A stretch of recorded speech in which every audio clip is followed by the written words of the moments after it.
Welcome students. आज हम बनाएंगे क्लास 11 साइंस मैथमेटिक्स में चैप्टर 1 सेट थ्योरी में क्वेश्चन नंबर 18 से। ओके, इससे पहले मैंने क्वेश्चन नंबर 17 के जितने भी प्रूफ्स थे मैंने सब बताए हैं। उस वीडियो का लिंक मैं नीचे डिस्क्रिप्शन में दूंगा, आप चाहे तो देख सकते हैं। क्वेश्चन नंबर 18 है, using set operations find the HCF of the numbers 12, 15 and 18। हमें सेट ऑपरेशन को यूज़ करके ये नंबर यानी 12, 15 और 18 का HCF यानी हाईएस्ट कॉमन फैक्टर मालूम करना है। तो स्टूडेंट, इसको सॉल्व करने के लिए हम तीन अलग अलग सेट यहाँ पे हम मान लेंगे। Let A, B and C be the respective sets of factors of 12, 15 and 18।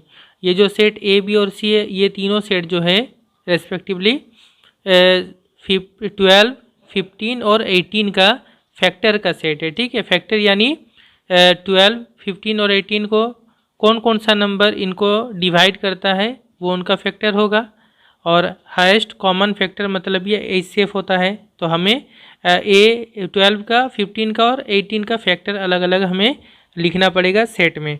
तो देयरफॉर ये जो सेट ए है ये 12 के फैक्टर का सेट है। तो सेट ए में कौन कौन सा एलिमेंट होगा जो 12 का फैक्टर होगा। तो 12 का फैक्टर कौन कौन सा होता है, 12 को कौन कौन सा नंबर डिवाइड करता है वो सभी लिखना होगा। तो 1 ये सभी को डिवाइड करता है, 2 डिवाइड करेगा, 3 डिवाइड करेगा 12 को, फिर 4 डिवाइड करेगा, उसके बाद 6 और उसके बाद 12। इसके अलावा और कोई नंबर फैक्टर नहीं होगा। ठीक है, इसी तरह सेट बी जो है ये 15 का फैक्टर का सेट है। तो 15 का फैक्टर होगा 1, 3, 5 और 15 होगा। ये चार नंबर इसको 15 को डिवाइड करता है। एंड जो सेट सी है वो 18 का फैक्टर का सेट है। तो 1 होगा, 2 होगा, 3 होगा, 6 होगा, 9 होगा और 18 होगा। ये सभी नंबर 18 को डिवाइड करते हैं। ठीक है, अब HCF का मतलब क्या है, हाईएस्ट कॉमन फैक्टर। तो पहले हम निकालेंगे कॉमन फैक्टर। कॉमन फैक्टर यानी 12, 15 और 18 इन तीनों नंबर्स को कौन कौन सा नंबर डिवाइड करता है वो इसका कॉमन फैक्टर होगा। ठीक है, तो ये कैसे मिलेगा, ये हमें इनके सेट में जो कॉमन एलिमेंट होगा वो निकालना पड़ेगा। ठीक है, इनमें जो कॉमन एलिमेंट होगा वो सभी इन तीनों नंबर्स को डिवाइड करेगा।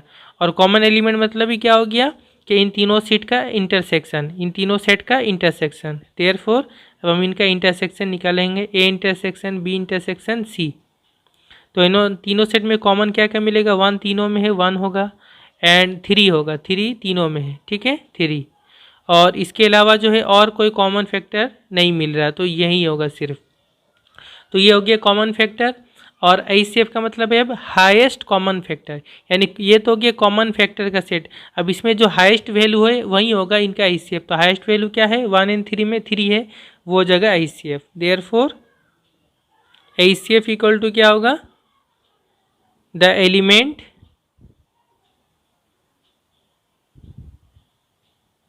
ऑफ द सेट, इस सेट का एलिमेंट जिसका वैल्यू सबसे ज़्यादा है। The element of the set A intersection B intersection C having greatest value, having greatest value. और ये कौन सा एलिमेंट होगा, वो होगा 3। ओके, तो ये हो जाएगा हमारा HCF। ओके, तो ये सेट के तरीका, सेट थ्योरी के ऑपरेशन को यूज़ करके हमने बनाया, और ऐसा बुक में एक एग्जाम्पल भी है। नेक्स्ट क्वेश्चन नंबर 19 का 1, applying set operations find the LCM of the numbers 15, 25 and 30।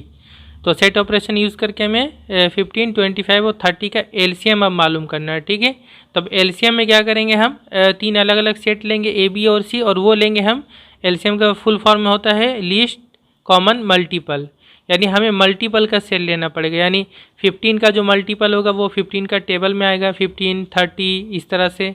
25 का मल्टीपल यानी 25 का टेबल में जो नंबर आता है वो, और 30 का मल्टीपल यानी 30 के जो टेबल में आता है सभी उसके पहाड़ा में। ठीक है, तो ये सभी लेंगे, फिर उनका कॉमन लेंगे, और फिर उनमें सबसे लीस्ट वाला जो सबसे छोटा होगा वो लेना पड़ेगा। तो स्टूडेंट, हम मान लेते हैं let A, B and C be the respective sets of multiples of 12, 15 and 30। ठीक है, ABC जो है ये 12, 15 और 30 का जो मल्टीपल का सेट है वो होगा। ठीक है, यानी इनके प्रोडक्ट इनटू का सेट, तो सेट ए में 12 का मल्टीपल होगा यानी 12 का पहाड़ा या टेबल, तो 12 होगा, 24 होगा, 24, 36 होगा, ठीक है, 48 होगा, 60 होगा, 72 होगा, 12 72 सत्ते 84 होगा, ठीक है, 96 होगा, 108 होगा, 120 होगा, 12 और आगे भी जाएगा, तो हम 10 तक अभी लेते हैं। सेट बी जो है इसमें 15 का मल्टीपल होगा तो 15 होगा, 30 होगा, 45 होगा, 60 होगा, 75 होगा, 90 होगा, 105 होगा, 120 होगा। 2 कॉमन मिल जा रहा, हम बस इतना तक आगे लेंगे, और भी ले सकते हैं तो हम उतना तक ही लेंगे। और सेट सी जो है 30 का मल्टीपल होगा तो 30, 60, 90, 120, ठीक है, और 150, 180 डॉट डॉट डॉट ये होता रहेगा। ओके, अब हमें क्या बोला गया, इनका हम कॉमन मल्टीपल लेंगे, क्योंकि एलसीएम का मतलब है least common multiple. Common multiple में जो सबसे छोटा होगा, तो कॉमन मल्टीपल यानी सेट ए बी और सी इन तीनों में जो कॉमन मल्टीपल होगा, तो कॉमन कौन सा होगा, तो आप देखेंगे तो जो सबसे पहले कॉमन आएगा वो हो रहा है हमारा 60, यहाँ भी 60 है, यहाँ भी 60 और यहाँ भी 60, तो हम तीनों सेट का इंटरसेक्शन लेंगे तो कॉमन होगा, common element A B and C. तो कॉमन जो होगा उसमें पहला होगा 60, सेकेंड होगा 120, 120, 120, 120। इसके बाद आगे जाएंगे तो आप देख सकते हैं कि 60 का ही टेबल है, 60, 60 दूना 120, 60 या 180 होगा, ठीक है। अगर आगे हम चलेंगे तो ये हमें मिलेगा इस तरह का। तो ये हो गया तीनों सेट का जो कॉमन मल्टीपल, ये कॉमन मल्टीपल का सेट हुआ, इसका इंटरसेक्शन। अब एलसीएम का मतलब क्या होगा, देयरफॉर एलसीएम। अब इनमें जो सबसे छोटा होगा, तो सबसे छोटा कौन सा है इनमें, सबसे छोटा 60 है, इसके बाद तो बाकी सब इससे बड़ा है। तो लीस्ट कॉमन मल्टीपल मतलब इनमें इस सेट में जो सबसे छोटा एलिमेंट होगा, ठीक है। तो हम डायरेक्ट लिख सकते हैं इस तरह से, least element of the set A intersection B intersection C, और वो हो जाएगा हमारा कितना, हो जाएगा 60। तो ये हो गया इनका एलसीएम, किसका, 12, 15 एंड 30 का।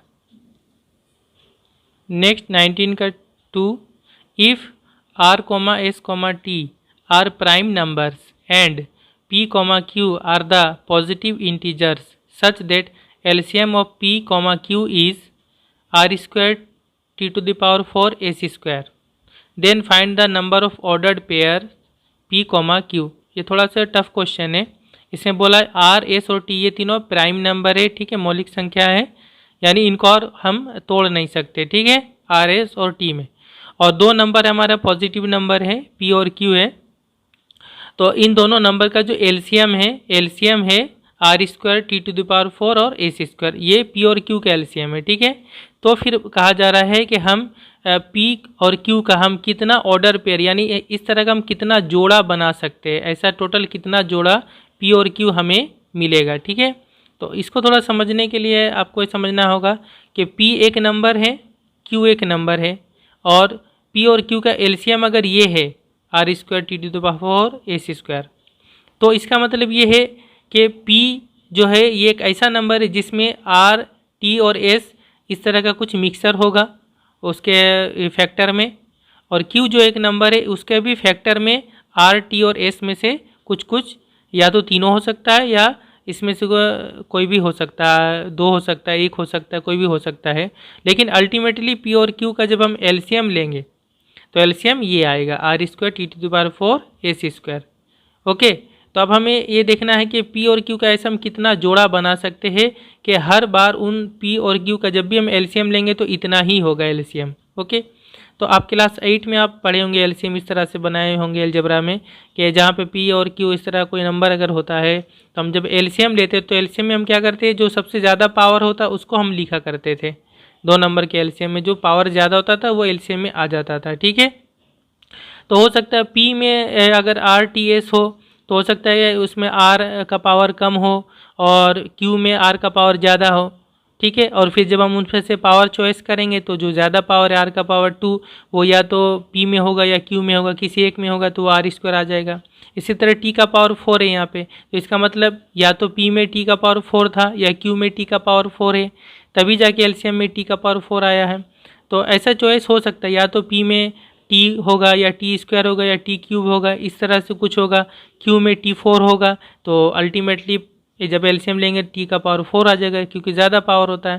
तो हम अभी ये बोल नहीं सकते, तो हमें ये चेक करना है कि इस तरह हम कितना जोड़ा पी और क्यू ले सकते हैं अलग अलग टाइप का, कि उनका एलसीएम ये होगा हमेशा।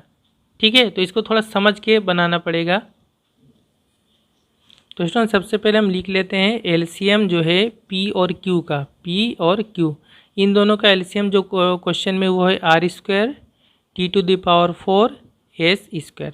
ठीक है, तो इसका मतलब अगर इन दोनों का एलसीएम ये है तो इसका मतलब या तो पी या क्यू इन दोनों में से कम किसी एक का जो फैक्टर होगा, उसका अलग जो फैक्टर होगा उसमें ये सभी जो होगा अलग अलग हाईएस्ट पावर होगा। ठीक है, आर स्क्वायर होगा किसी एक में, या तो पी में हो सकता है या क्यू में, टी का पावर 4 किसी एक में होगा और एस स्क्वायर किसी एक में होगा, तभी ना एलसीएम में ये चीज़ आएगा। तो यहाँ पे हम लिखेंगे देयरफॉर एट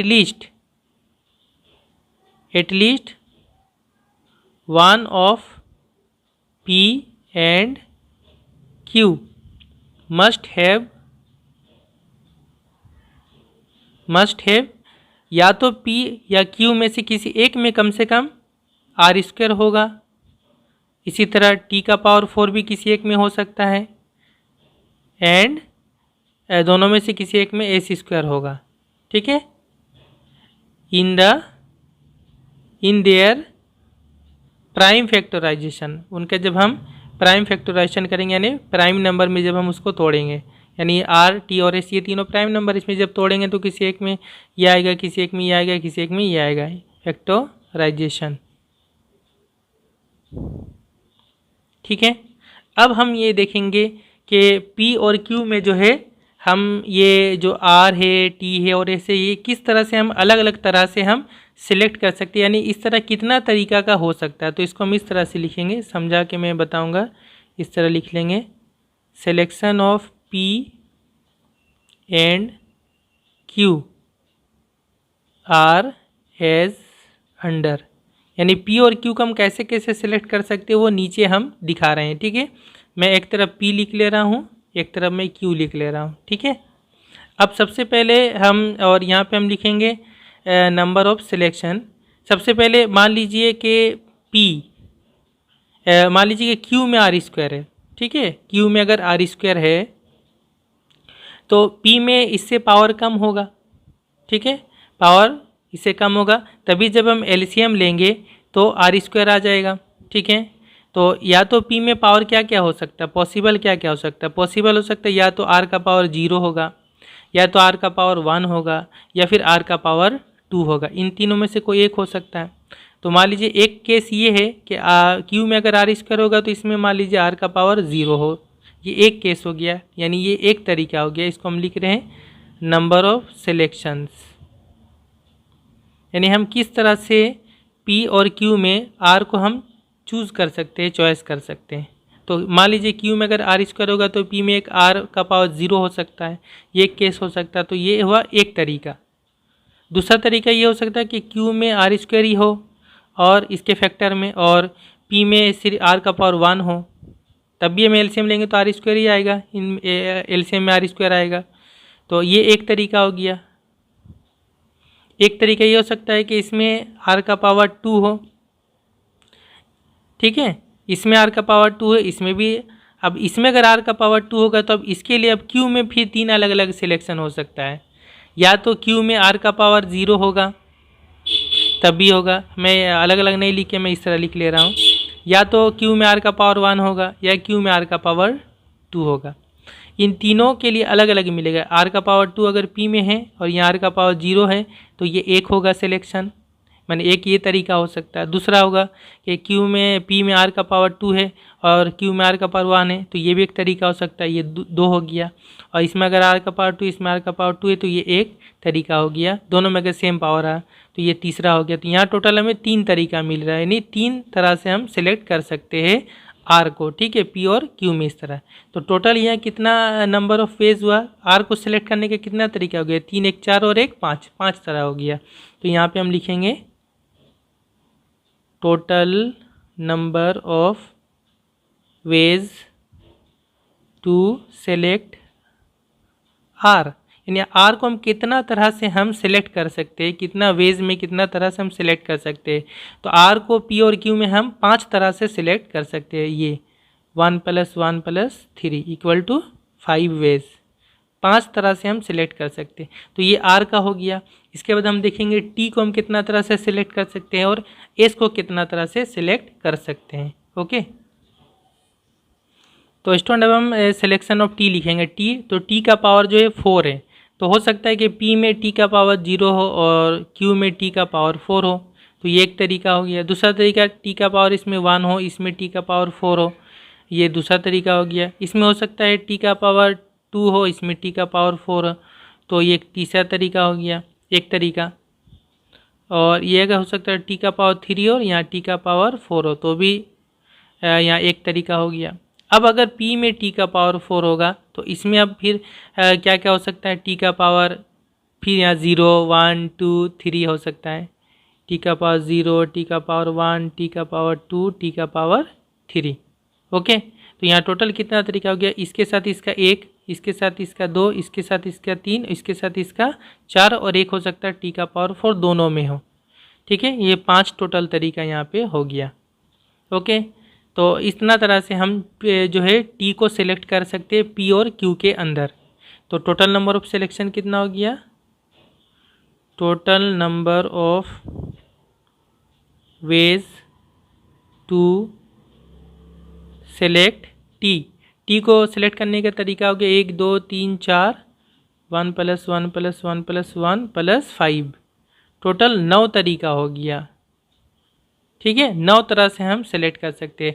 और अब सिलेक्शन ऑफ टी, ये sorry selection of S, selection of S, तो एस का पावर भी जो 2 है, एस का पावर भी 2 है और आर का पावर भी 2 है, तो फिर हम एस को भी आर की तरह टोटल 5 तरह से सिलेक्ट कर सकते हैं। ठीक है, यहाँ पे हम लिख सकते हैं पावर या इंडेक्स है ना, इंडेक्स को पावर बोलते हैं। इंडेक्स ऑफ एस = 2 है, तो आर के जैसा ही, therefore total number of ways to select S, S को भी सिलेक्ट करने का टोटल कितना तरह होगा, 5 तरीका होगा। ठीक है, तो ये हमने देख लिया आर को सिलेक्ट करने का 5 तरीका, टी को सिलेक्ट करने का 9 तरीका और फिर एस को सिलेक्ट करने का 5 तरीका। तो ये तो हो गया। अब करना ये है कि हमें पी और क्यू का हमें जब जोड़ा बनाना है, ये किस तरह का मॉडल पेयर बना सकते हैं, तो फिर ये जितने तरीके इन सबको मल्टीप्लाई करना पड़ता है, इन सबको मल्टीप्लाई करना पड़ता है। ये आप आगे परम्यूटेशन एंड कॉम्बिनेशन जो चैप्टर है वहाँ पे आप जाएंगे तो इससे आपको पता चलेगा कि इस तरह से कॉम्बिनेशन जब हम करते हैं तो वहाँ पे हमें जब ये 3 अलग अलग चीज़ और हमें एक साथ कंबाइन करना है कि कितना तरह से हम बना सकते हैं, तो तीनों को मल्टीप्लाई करना पड़ता है। तो यहाँ पे हम टोटल नंबर ऑफ वेज जो हो जाएगा,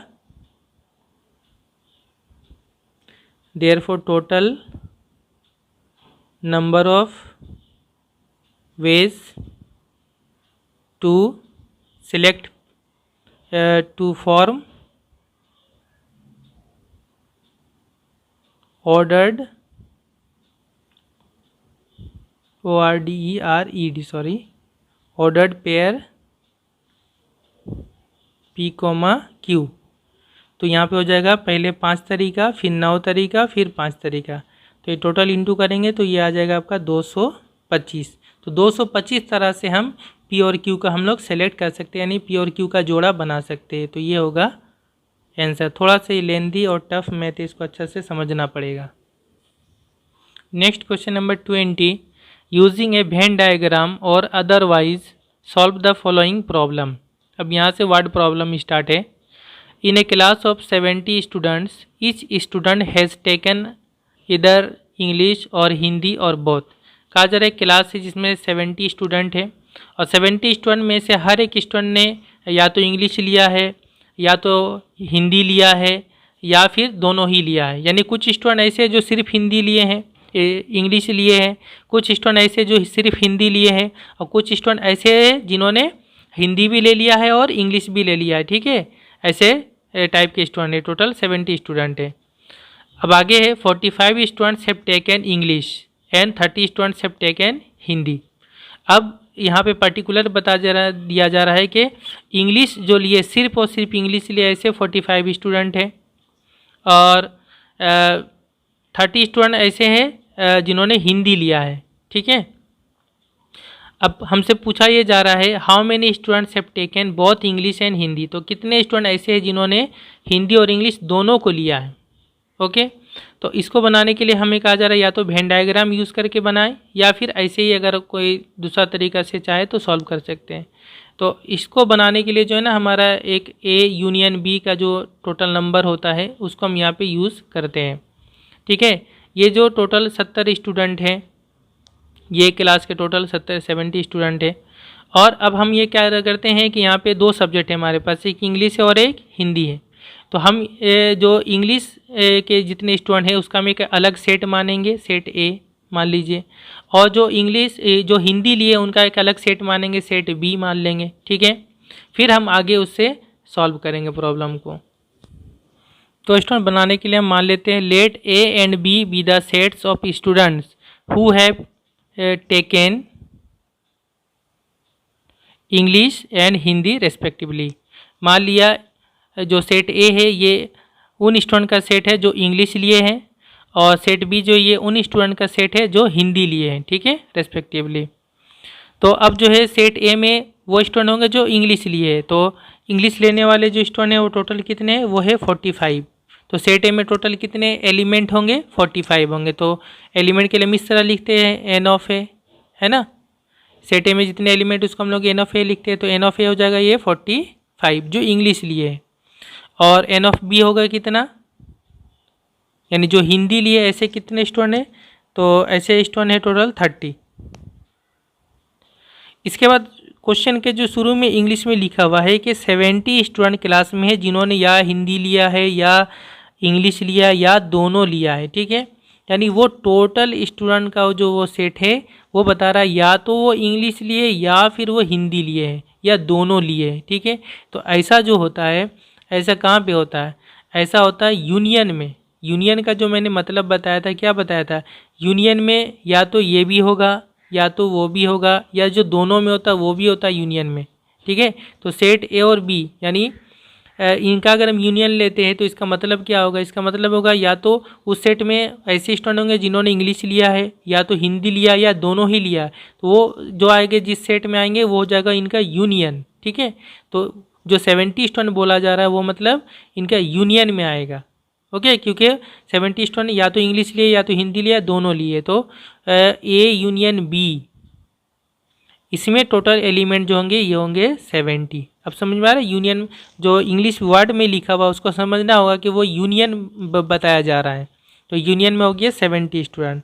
ओके, और अब हमसे जो क्वेश्चन पूछा गया कि कितने ऐसे स्टूडेंट हैं जिन्होंने इंग्लिश और हिंदी दोनों लिया है, तो इंग्लिश एंड हिंदी जब ये बात आ जाएगा दोनों लिया है तो वो उनका इंटरसेक्शन होगा। इंटरसेक्शन मतलब क्या, तो जो दोनों में कॉमन है, यानी इंग्लिश भी लिया है और हिंदी भी लिया है तो ये इनका कॉमन हो गया। ऐसे स्टूडेंट का वो दोनों लिए है तो वो दोनों का कॉमन एलिमेंट हो जाएगा सेट ए और सेट बी का। तो फिर हमें जो निकालना है वो है ए इंटरसेक्शन बी, यानी ऐसे स्टूडेंट जो दोनों तरह के सब्जेक्ट लिए, हिंदी और इंग्लिश दोनों लिए है, ऐसे कितने स्टूडेंट है, तो इनका नंबर हमें निकालना, ये है क्वेश्चन मार्क। अब समझ आ गया कि क्वेश्चन को मैथमेटिकल कैसे फॉर्म में बनाना है। अब जस्ट हमें जो फॉर्मूला पता हो फॉर्मूला यूज़ करेंगे। वी नो दैट, हमें पता है n of A union B ये होता है n of A plus n of B minus n of A intersection B, और जस्ट हमें वैल्यू पुट कर देना है। और n of A union B कितना है हमारा 70, यहाँ 70 होगा, और एन ऑफ ए कितना है 45 है, और एन ऑफ बी है यहाँ 30 है, और यहाँ एन ऑफ एन इंटरसेक्शन भी हमें पता करना है। तो ये कितना हो जाएगा यहाँ पे 70 और यहाँ पे 75 minus n of A union B. इसको थोड़ा हम आगे बना लें और यहाँ पे इसको इस तरफ ले आएंगे, 70 को इस तरफ कर दें, तो n of A union B equal to 75 minus 70, तो ये हो जाएगा 5। तो n of A union B ये आ गया 5। मतलब जो स्टूडेंट बहुत इंग्लिश और हिंदी लिए ऐसे 5 स्टूडेंट है। तो एक बार हम लिख लेते हैं therefore number of students who have taken both English and Hindi, short में लिख दे रहे English and Hindi, equal to होगा 5। ये होगा आंसर। तो स्टूडेंट इसको मैं थोड़ा सा वेन डायग्राम से भी समझा दे रहा हूँ, आपको कन्फ्यूज़न हो सकता है कि 45 स्टूडेंट इंग्लिश लिए है, 30 स्टूडेंट हिंदी लिए है, दोनों को जोड़ेंगे तो 75 स्टूडेंट होगा, लेकिन क्वेश्चन में बोला गया है कि टोटल 70 स्टूडेंट है, तो ये कैसे हो सकता है। तो यहाँ से थोड़ा सा समझना पड़ेगा कि ये क्या चीज़ है असल में। मैं आपको बता के दिखा दे रहा हूँ। समझिए ये एक सेट हो गया, सेट ए, और ये हो गया सेट बी। सेट ए में टोटल जिन्होंने ही इंग्लिश लिया है, ठीक है, ये इंग्लिश का सेट है, यानी जिन्होंने इंग्लिश लिया है, और ये सेट बी ये हिंदी वालों का है। तो यहाँ पे जो सेट ए, ये सेट ए है, ये सेट में टोटल दिखाया गया 45 स्टूडेंट, और सेट बी जो यहाँ पे दिखाया गया टोटल 30 स्टूडेंट। देख के तो समझ में आ रहा है 75 हो रहा है, लेकिन क्वेश्चन में तो टोटल स्टूडेंट 70 है। एक्चुअली में ये जो बोला जाता है, जब सेट ए मतलब जिन्होंने इंग्लिश लिया है 45 स्टूडेंट जो इंग्लिश वाले हैं, तो यहाँ पे ये नहीं बोला जाता है 45 कि 45 ने सिर्फ और सिर्फ इंग्लिश ही लिया है। इसमें कुछ ऐसे स्टूडेंट हैं जिन्होंने हिंदी भी लिया है और उनका इंग्लिश भी है। क्यों? जिनके पास हिंदी और इंग्लिश दोनों है, उनको आप ये तो बोल सकते हैं कि उनके पास तो इंग्लिश है ना। जिनके पास अगर हिंदी और इंग्लिश दोनों है, उनके पास तो इंग्लिश ऑलरेडी है ही है, ठीक है, साथ में प्लस हिंदी भी है। इसी तरह यहाँ जो 30 स्टूडेंट आप देख रहे हैं जिनके पास हिंदी है, तो इनमें से कुछ स्टूडेंट ऐसे जिनके पास इंग्लिश भी है, ठीक है, हिंदी भी है। यहाँ पे कुछ स्टूडेंट ऐसे जिनके पास ओनली हिंदी है, और कुछ स्टूडेंट ऐसे हैं जिनके पास हिंदी और इंग्लिश दोनों है। तो जिनके पास हिंदी और इंग्लिश दोनों है, वो हिंदी के इसमें भी आएंगे और इंग्लिश के इसमें भी आएंगे, ठीक है। तो ये देख के तो लग रहा है 75 है, असल में ये जो कॉमन एरिया है, ये कॉमन एरिया वो बताएगा जो हिंदी और इंग्लिश दोनों वाले हैं, ठीक है। तो जब हिंदी और इंग्लिश दोनों वाले ऐसा हमारे अभी निकाला हमने, टोटल 5 स्टूडेंट है, तो ये हो गया ए इंटरसेक्शन बी। यहाँ टोटल कितने स्टूडेंट है? 5 स्टूडेंट है। तो 5 स्टूडेंट ऐसे हैं जिनके पास हिंदी भी है और इंग्लिश दोनों है, और ये 5 स्टूडेंट जो वो इस 45 में भी ऐड है और ये 30 में भी ऐड है। तो अब आप देखिए 45 स्टूडेंट जो थे जिनके पास इंग्लिश है, इसमें से 5 स्टूडेंट ऐसे हैं जिनके पास हिंदी भी है। तो अगर आप 45 में से 5 माइनस कर देंगे तो हमारा कितना आ जाएगा? 45 माइनस 5 कितना आ जाएगा? 40। तो ये प्योर 40 स्टूडेंट है जिनके पास सिर्फ और सिर्फ इंग्लिश है, ठीक है। और अगर 45 अगर गिनती करेंगे तो ये वो स्टूडेंट है जिनके पास इंग्लिश है, इंग्लिश तो है, साथ में कुछ 5 स्टूडेंट के पास हिंदी भी है। तो उनको हम इंग्लिश से तो बाहर नहीं कर सकते, उनको इंग्लिश वाले साइड में रखना ही पड़ेगा, क्योंकि उनके पास हिंदी के अलावा इंग्लिश भी है, इसलिए 45 लिखा रहता है। 30 स्टूडेंट जो आप देख रहे हैं, एक्चुअल में ये 30 प्योर हिंदी वाले नहीं है, इसमें से कुछ स्टूडेंट के पास इंग्लिश भी है, और वो कितने? 5 है। 5 इसमें से माइनस कर देंगे तो कितना हो जाएगा? 30 माइनस 5 25 होगा। तो 25 स्टूडेंट जो आएगा ये प्योर हिंदी वाले हैं। और जब आप 30 की गिनती करते हैं तो इसमें हिंदी वाले 25 प्योर हिंदी वाले और 5 स्टूडेंट हैं जो हिंदी और इंग्लिश दोनों वाले हैं। अब जो हमारा ये तीनों को जब जोड़ते हैं हम, तो वो आता है हमारा कितना? इधर प्योर इंग्लिश वाले 40 हैं, प्योर हिंदी वाले 25 हैं, और 5 ऐसे जिनके पास दोनों तरह का सब्जेक्ट है। तो अब ये तीनों को जोड़िए, कितना होगा? 40 और 25 65, 65 और 5 70, 70 आ गया। ये तीनों को जोड़कर, यानी ये पार्ट जो सादा वाला दिख रहा है ये पार्ट 40, बीच वाला पार्ट 5 और ये वाला पार्ट 25। ये तीनों को जोड़ने से ए यूनियन बी बनता है, ठीक है 70। तो अब क्लियर हो गया है कि वेन डायग्राम से कैसे समझ में आ रहा है। और नेक्स्ट क्वेश्चन नंबर मैं 21 तक ही बताऊंगा। Use a Venn diagram to solve the following problem. In a statistical investigation of 1003 families of Kolkata, it was found that 63 families had neither a radio nor a TV। कहा गया कि कोलकाता के 1003 families में एक इन्वेस्टिगेशन किया गया, एक जांच किया गया, तो उसमें से देखा गया कि उसमें से 63 फैमिलीज़ ऐसे हैं जिनके पास ना तो कोई रेडियो है और ना ही कोई टीवी है। Okay, 794 families had a radio, 794 families के पास एक रेडियो है, एंड 187 ए टेलीविज़न, और 187 फैमिलीज़ के पास टेलीविज़न है यानी टीवी है। How many families in that group had both a radio and a TV. तो कितने ऐसे फैमिलीज़ है जिनके पास टीवी और रेडियो दोनों ही है। बोथ यानी दोनों ही, यानी समझ पा रहे हैं कि दोनों निकालना है। जिनके पास दोनों तरह का चीज़ें तो वो इंटरसेक्शन होगा। ओके, और आगे जो चीज़ें मैं बता रहा हूँ तो इसको वेन डायग्राम से सॉल्व करने के लिए बोला है, तो मैं ऐसे भी सॉल्व कर दूंगा और वेन डायग्राम से भी मैं साइड से दिखा दूंगा। तो स्टूडेंट लिख लेता हूँ। Total number of families 1003। Number of families who had neither A radio nor a TV, ऐसे फैमिलीज़ जिनके पास ना तो कोई रेडियो ना टीवी है, 63 फैमिलीज़ है। अब हम मान लेते let A and B be the sets of families who had a radio and a TV respectively. Set A जो है ये ऐसे फैमिलीज़ का जिनके पास रेडियो है, सेट बी ऐसे सेट है जिनके पास टीवी है। ठीक है, तो एन ऑफ ए कितना होगा, जिनके पास रेडियो ऐसे कितने फैमिलीज़ है, ऐसे फैमिलीज़ है 794। और एन ऑफ बी कितना होगा, एन ऑफ बी यानी जिनके पास टीवी है ये है 187। ओके, और हमें निकालना है कि ऐसे फैमिलीज़ जिनके पास दोनों तरह का चीज़ है, मतलब हमें इंटरसेक्शन निकालना है, ए इंटरसेक्शन बी, ये क्वेश्चन मार्क होगा। और यहाँ से देखिए ये जो बताया जा रहा है टोटल फैमिलीज़ है 1003 और उसमें से 63 फैमिलीज़ ऐसे जिनके पास ना तो रेडियो ना तो टीवी है।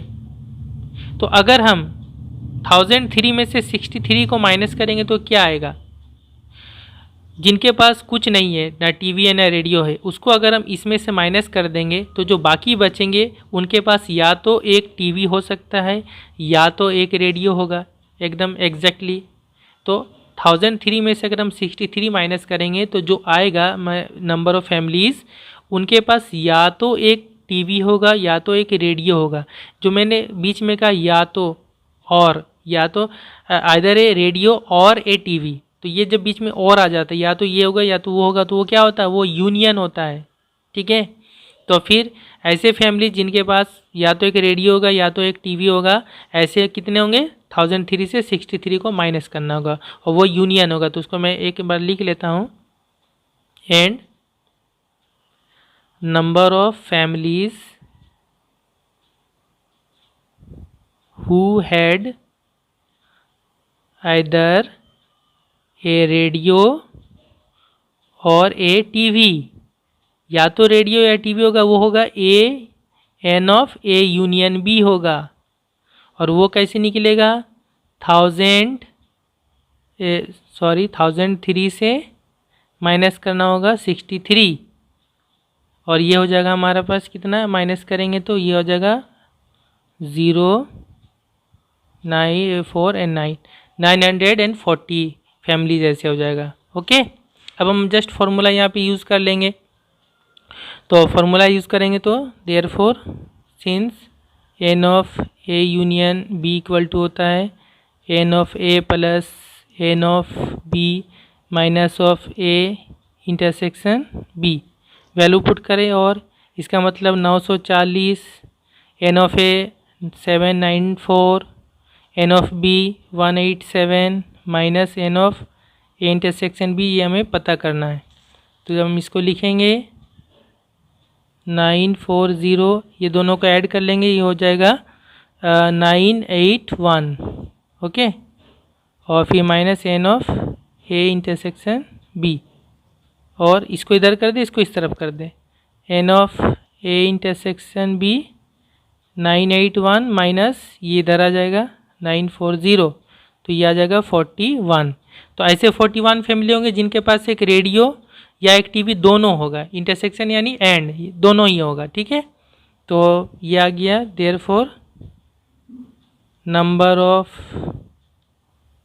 Families who had both a radio and होगा and a TV equal to ये 41 होगा आंसर।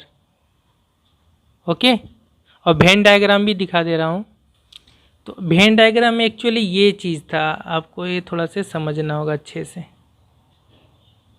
टोटल जो फैमिली था ना 1003, वो यूनिवर्सल सेट है एक्चुअली में। वो कितना है, वो यूनिवर्सल सेट है, एन ऑफ यू ये था 1003, ये हो गया आपके पास यूनिवर्सल सेट 1003। ये सेट ए हो गया, ये सेट बी हो गया। ठीक है, set A and set B. और हमसे कहा गया ये टोटल है, इसमें ये सभी ऐड हैं। इसमें से बोला गया 63 फैमिलीज़ ऐसे हैं जिनके पास ना तो रेडियो है और ना ही उनके पास टीवी है। तो वो जिनके पास रेडियो होगा ये सेट ए में आएंगे, जिनके पास टीवी होगा सेट बी में आएंगे। और ये दोनों सर्कल से बाहर जो ये एरिया आ रहा है, ये जो एरिया है, इसमें अगर कोई आता है तो मतलब उनके पास ना तो टीवी है ना तो वो उनके पास रेडियो है। तो ये जो बाहर देख रहे हैं सर्कल से बाहर ये एरिया, लेकिन यू के अंदर यहाँ पे आ जाएगा 63। ठीक है, इनके पास। तो इसमें से अब इसको माइनस कर देंगे तो जो आएगा वो ये यूनियन वाला बन जाएगा। ये दोनों जो है ए यूनियन बी है। ठीक है, और एन ऑफ ए कितना था 794 था, और एन ऑफ बी कितना था, ये था 187। बाद में हमने जो निकाला वो ए इंटरसेक्शन बी, ये जो हमने निकाला ये आ गया 41।